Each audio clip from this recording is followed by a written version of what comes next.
Hello, स्वागत है आपका लिंकिंग वर्ल्ड में। तो आज हम लोग देखेंगे कि वेदांता लिमिटेड में जो आपको लास्ट फ्राइडे को जो गिरावट इसमें देखने को मिली है, उसमें से काफ़ी लोग निराश हुए। काफ़ी लोगों का सवाल है कि शेयर इतना क्यों गिरा। तो यहाँ पर अगर हम देखते हैं वन डे का, जो वन डे में आप देख सकते हो मोर देन 8.42% गिरावट देखने को मिली है। इस गिरावट के पीछे पहले हम लोग समझने की कोशिश करेंगे कि इतना गिरावट क्यों हुआ है। तो सबसे पहले जो न्यूज निकल करके आ रही है, जो आप अगर हम देखें न्यूज में, तो यहाँ पे लिखता है कि Vedanta share price declined over 7%, here are the key factors to check. तो सबसे पहली बात है, इसकी जो एल्यूमिनियम है, एल्यूमिनियम का जो प्रोडक्शन है वो मात्र 2% की ग्रोथ ईयर ऑन ईयर पे ग्रोथ देखने को मिली है, जिसके वजह से एक कारण बताया जा रहा है कि ये डिस्करेजमेंट की बात है। और अगर हम दूसरी भी बात देखेंगे इस कंपनी की, वो है कि कंपनी डीमर्ज होने वाली है। और डीमर्ज ऐसा है कि 5 सेक्टर्स में ये डिवाइड होगी। तो आप समझ सकते हैं, यहाँ पे लिखा है डीमर्जर प्लान, और डीमर्जर प्लान में लिखा है Vedanta last month had received an approval from the share holders and the creditors for its proposals to demerge the company into 5 independent sector specified companies according to a stock exchange filing by the company। तो आप समझ सकते हो ये company इसको approval भी मिल चुकी है। आने वाले समय जो शेयर होल्डर यहाँ पे होल्डिंग कर रहे हैं, उनको हो सकता है कि एक का शेयर बहुत तरीके से उसकी अमाउंट में स्प्लिट हो जाएगी। जो अभी 400 के आसपास चल रही वो अमाउंट स्प्लिट होगा। वैसे कंपनी डिवाइडेड होगी, कौन सी कंपनी में ये बढ़ जाएगी और उसमें से कौन सी कंपनी सबसे बेहतरीन करेगा, इसमें लोगों की काफी टेंशन भी होती है कि सारे 5 टुकड़े तो हो जाएंगे, 5 टुकड़े में से कौन सा सेक्टर जो है वो काफी अच्छा प्रोग्राम या फिर काफी अच्छा इन फ्यूचर में परफॉर्म कर सकती है। तो इसको लेके भी लोगों को टेंशन है। इस सेंटिमेंट को देखते हुए हम देखते हैं यहाँ पर कि शेयर प्राइस में काफी गिरावट देखने को मिलती है। तो ये आपने वन डे रिटर्न देख लिया। 5 डेज का अगर हम रिटर्न की बात करेंगे तो यार बहुत ज्यादा गिरावट है, वो है 12.84%। 1 मंथ की बात करें तो 6% का रिटर्न है। यानी कि ये जो है, अगर किसी को लगता है आने वाले फंडामेंटल देखने के बाद ये कंपनी कितना अच्छा परफॉर्म कर सकती है, और ये जो करेक्शन है ये काफी अच्छा करेक्शन है। यहाँ पे आप देख सकते हो जबरदस्त डिप देखने को मिल रही है। 6 मंथ में भी आप अगर देखोगे तो वहाँ पे डिप मिलेगी 20% के। ईयर टू डेट में देखेंगे वहाँ पे भी जबरदस्त यहाँ पे करेक्शन देखने को मिला है। 1 ईयर में भी अगर आप देखोगे तो यहाँ पे काफी करेक्शन देखने को मिला है। 1 ईयर में 26% का रिटर्न है।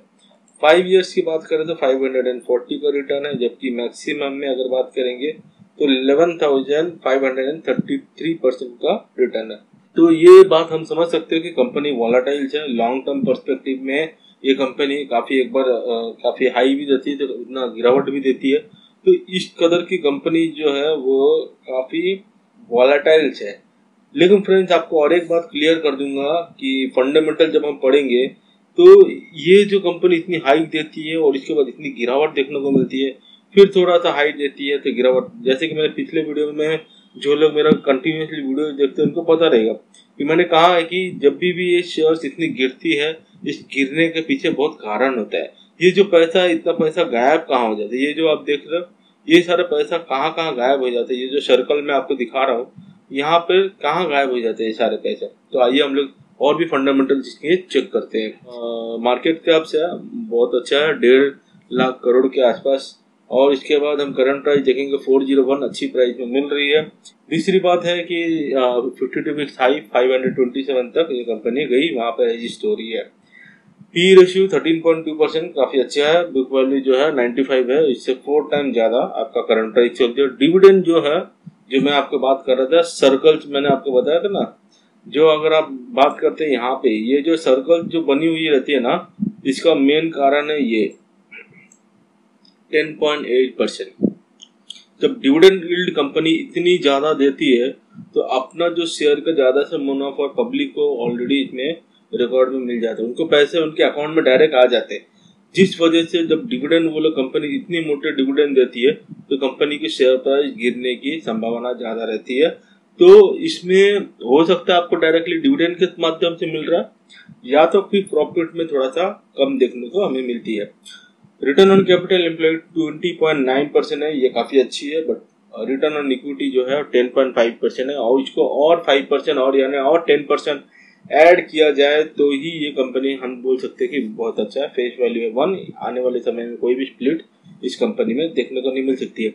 लेकिन जो मैंने आपको न्यूज बताई है वो है डीमर्जर का न्यूज में आप पता कर सकते हो।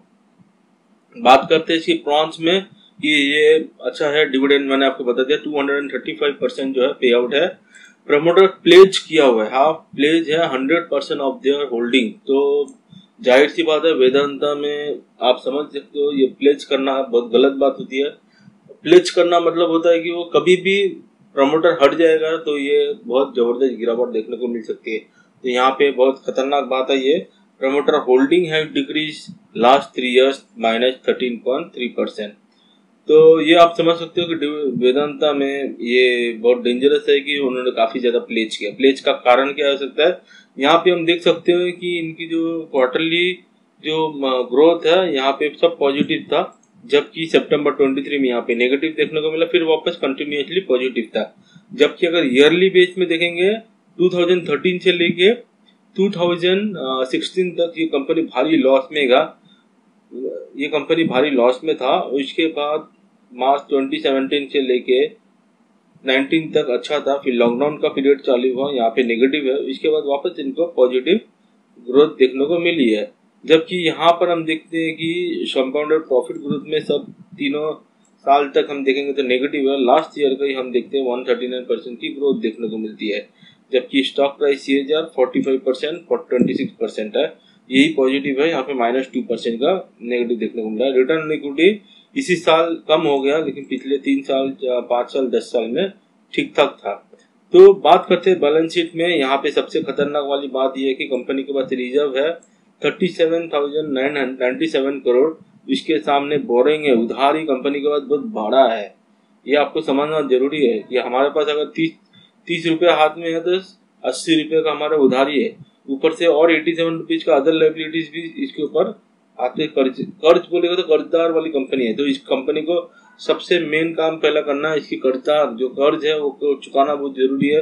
ये जब तक कम नहीं होगा, शेयर होल्डिंग पैटर्न्स में जो मैं बता रहा हूँ प्रमोटर्स का जो होल्डिंग है बहुत ज्यादा रहेगा तो प्लेज रहेगा तो ये खतरनाक बात है शेयर होल्डर्स को होल्ड करने के लिए। तो लॉन्ग टर्म के पर्सपेक्टिव में भी मतलब सही बात नहीं है। यहाँ पर हम देख सकते हैं कि प्रमोटर्स का जो 100% प्लेज तो है, प्लस ऊपर से परसेंटेज जो है वो कम हो चुके हैं प्रमोटर्स में। फॉरेन इन्वेस्टमेंट है, डोमेस्टिक इन्वेस्टमेंट है। ये लोग इन्वेस्टमेंट इसलिए कर रखे क्योंकि इन लोगों को पता है कि इसमें अच्छा मोटा डिविडेंड मिल जाती है। डिविडेंड मिलने के कारण क्या है, लेकिन ये लोगों को बहुत अच्छा से ये भी पता चल जाता है कि अगर कुछ भी 19-20 होगा तो सबसे पहले ये लोग भागेंगे, जबकि जो रिटेलर रहता है, रिटेलर इन्वेस्टमेंट, वो लोग फंस सकते हैं। तो इसमें थोड़ा सा सावधानी बरतनी होगी, और आपको अगर रखना है तो कैलकुलेटर रिस्क रख सकते हो, या फिर आपको समझ में आया कि इसका डिविडेंड की वजह से ग्रोथ दे रही है, तो ये जाहिर सी बात है कि भाई कंपनी को जो बोरिंग को बहुत कम करना पड़ेगा। ये अभी के लिए सबसे अलार्मिंग वाला एक स्टॉक है। तो उम्मीद करता हूँ छोटी सी वीडियो आपको अच्छी लगी तो लाइक शेयर सब्सक्राइब जरूर कर देना। मिलते हैं अगले वीडियो में, तब तक के लिए धन्यवाद। जय हिंद।